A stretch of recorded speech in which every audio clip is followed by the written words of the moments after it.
Você já teve vontade de tirar alguma dúvida com seus pais, mas não sabia como? Com base bíblica, viemos trazer a resposta para suas dúvidas, em uma conversa leve e descontraída, de pai para filha. Está começando mais um De Pai para Filha. Nós estamos gravando aqui na RTM Brasil. Eu estou com meu pai. Sou eu mesmo, JP Gouveia. Inclusive, gente, a gente nem falou no episódio anterior, mas colocamos fotinhos aqui. Olhem essa. Eu rangando com meu pai, olha. Eu tô aqui, ó. Adoro. Eu amo essa foto, porque a gente tá batendo um pratão, pai. O que a gente tava comendo? Era Natal? Eu não sei. Eu acho que era churrasco. Não, é na casa do Cândido. Cândido foi um... Marido da minha vovó. Marido da minha avó. Foi na casa do Cândido. Meu, adoro. Vários Tamo momentos. batendo um pratão, Próximo episódio eu mostro outra foto que tem aqui, tá?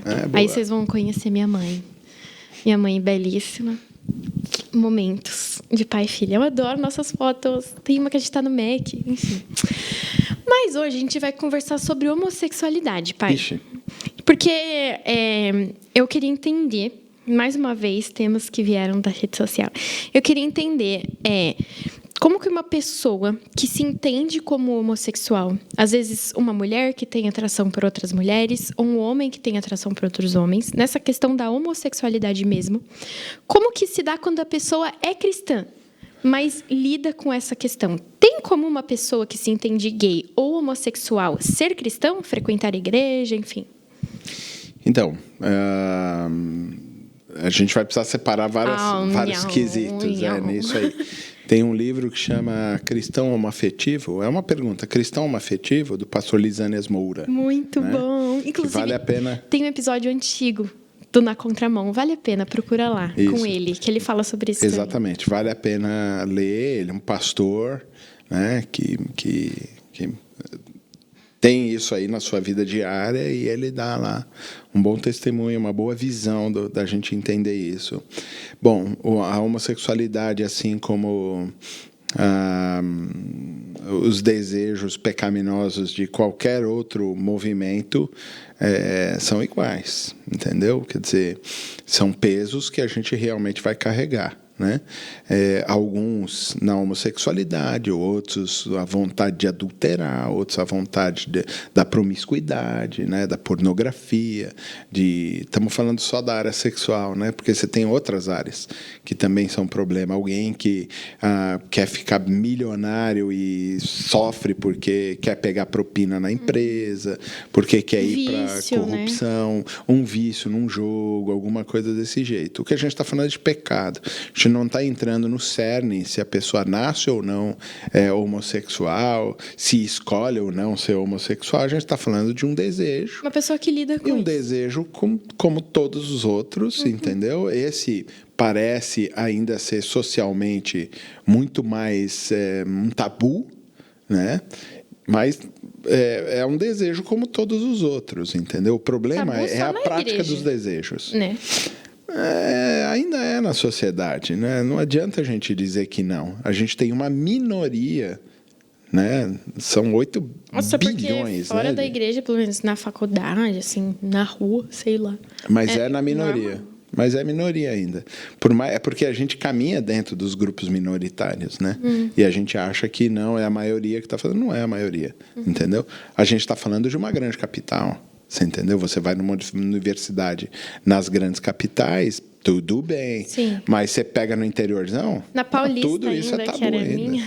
Tudo isso é tabu ainda. Não tem como a gente evitar esse processo. Então, não é uma maioria, é uma minoria que ainda já ficou desprovida do tabu. O tabu ainda para a maioria, é um problema ainda diário.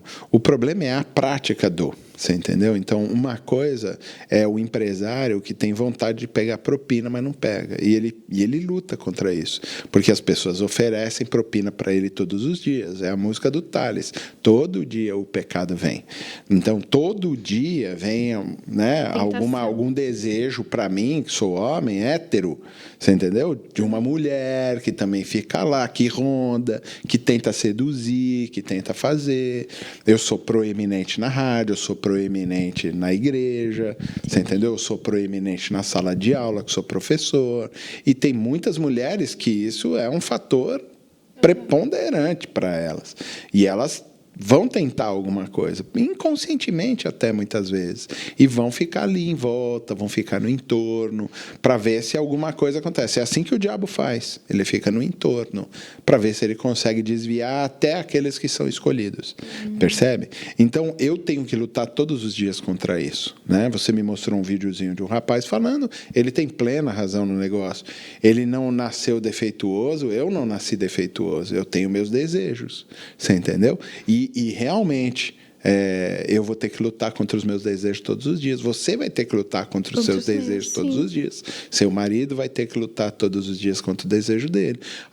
Um homossexual, vai ter que lutar todos os dias. O problema é a prática da coisa toda. Então, o cara que luta todos os dias, mas não pega propina, o marido que luta todos os dias, mas não trai a esposa que não trai o marido, o jovem que escolheu esperar, mas todos os dias ele é tentado, ele escolhe não ver pornografia, todos os dias ele é tentado, você entendeu? E a gente vai lutar contra essa prática, tanto a tendência ao desejo pelo mesmo sexo, como o desejo pelo outro sexo, como o desejo de quebrar regras, entendeu?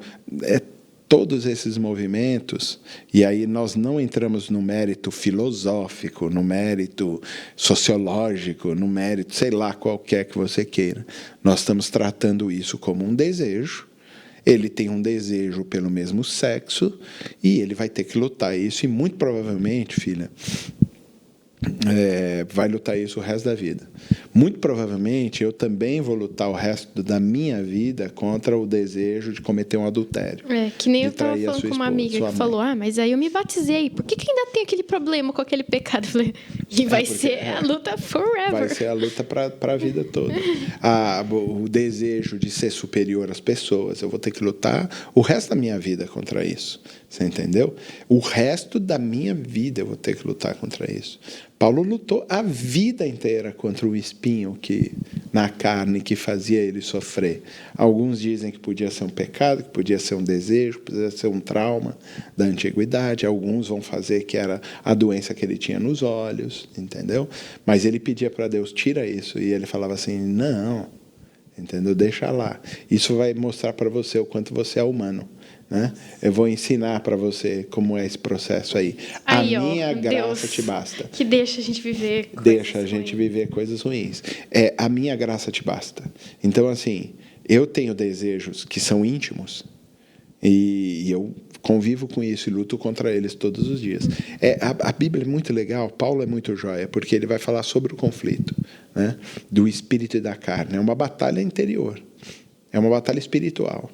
Eu tenho desejos, que são desejos carnais, mas eu quero viver a vida no espírito. Algumas vezes eu vacilo. E os meus desejos carnais vencem.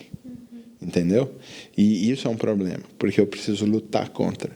Então, quando ele fala assim, morrer para mim e viver para Cristo, ele está dizendo que, por mais que ele tenha desejos e esses desejos afastariam ele de Deus, ele então abandona isso, morre para os seus desejos, que são pecaminosos, que afastam eles de Deus, para poder ficar mais perto de Deus o tempo todo. Essa luta sempre vai existir. E é engraçado, porque algumas vezes ela é tão dolorosa, que traz muita dor, traz muita angústia, traz muita ansiedade, porque a gente quer lutar e quer viver contra aqueles desejos, entendeu? Pode acontecer, então, que uma pessoa que viva isso, ela, por exemplo, nunca vá ter um relacionamento sendo cristã? Sim. Pode ser. Eu diria isso para você entendeu? De que tem muita gente que vai fazer a opção. Eu conheço um autor que eu leio bastante, e ele diz assim, se eu fosse... Ele já morreu, mas se eu fosse ter relação com alguém, num dos livros seria com um homem. Nossa. Entendeu? Mas eu sei que isso é abominação diante do meu Deus, e um dia, quando eu estiver diante dele, face a face, eu vou perguntar para ele por que isso aconteceu. Entendeu? Mas eu vou ficar solteiro. Pronto. Por quê? Eu não posso me estuprar. Entendeu? Nossa, de ficar com uma pessoa que eu não desejo, que eu não amo. É indigno para a pessoa, é indigno para mim. Então eu prefiro ficar solteiro. E pronto, não vou ter relacionamento com ninguém. Eu acho que esse é o grande negócio. Entendeu? É essa luta. Nossa, é difícil. Essa luta, e a gente caminhar para ceder para o Espírito, para morrer, para que o Espírito possa trabalhar com a gente. Nesses últimos minutos, você consegue elucidar como um Deus bondoso permite que passemos por coisas desse tipo? Então, a gente vai precisar entender uma coisa muito simples. Quantas vezes eu deixei que você sofresse? Não sei? Como assim? Muitas. Eu conto uma história uma vez de você aprendendo a andar. Que encostei no forno e percebi que era quente e não era lugar de encostar. Beleza. Você sofreu. Eu deixei propositadamente que você se assustasse. E que você, puxa vida. Eita, tá quente. Tá quente. Você entendeu? Foi bom ou foi ruim? Foi ruim. Naquela hora. É que eu toquei. E depois? Você foi bom entendeu? porque nunca mais eu... Quando você falasse, não toca aí porque tá quente, eu não toquei. Então, a nossa percepção de que coisas ruins são permanentemente ruins é errada. Coisas ruins, elas podem trazer frutos muito bons. Pressão, dor, angústia, elas podem fazer com que a gente amadureça de verdade. A gente não pode ficar só apegado à misericórdia de Deus, como a gente falou num outro programa. A gente não pode entender que a nossa vida vai ser só de doce. Vai ter amargo, vai ter azedo, vai ter salgado, vai ter doce, e a gente vai amadurecer. Mas nunca também vai ser só de azedo, né? Não, nunca. Você entendeu? Nunca vai ser só de angústia, só de dor. A gente vai aprender a lidar com a luta contra os nossos desejos e vai fazer do nosso caminho um caminho bom, mesmo que a gente continue lutando dolorosamente contra os nossos desejos que nos afastam de Deus. Muito bom. Obrigada, Pai. É muito bom conversar com o senhor. Depois, no futuro, eu vou ficar assistindo esse episódio. Aí meu filho vai vir, mãe, não sei o quê. Eu vou falar, assiste lá o vovô falando. Eu não tenho que explicar. Brincadeira. Gente, participa também da nossa conversa. Às vezes tem algum tema que você está aí pensando. Às vezes está lavando a louça e fala, nossa, tal coisa e tal. Manda pra gente conversar aqui, tá bom?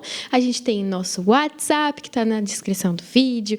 Temos o e-mail da RTM. A gente tem os nossos canais digitais, os quais você pode também mandar mensagem, né? Por exemplo, as redes sociais da RTM, @RTM Brasil. Vai lá no direct, manda. Ou no chat aqui mesmo do YouTube, se você estiver nos assistindo, você pode também deixar o seu comentário, tá bom? A gente volta semana que vem. Obrigada, Pai. Até lá, minha filha. De pai para filha. Realização Transmundial.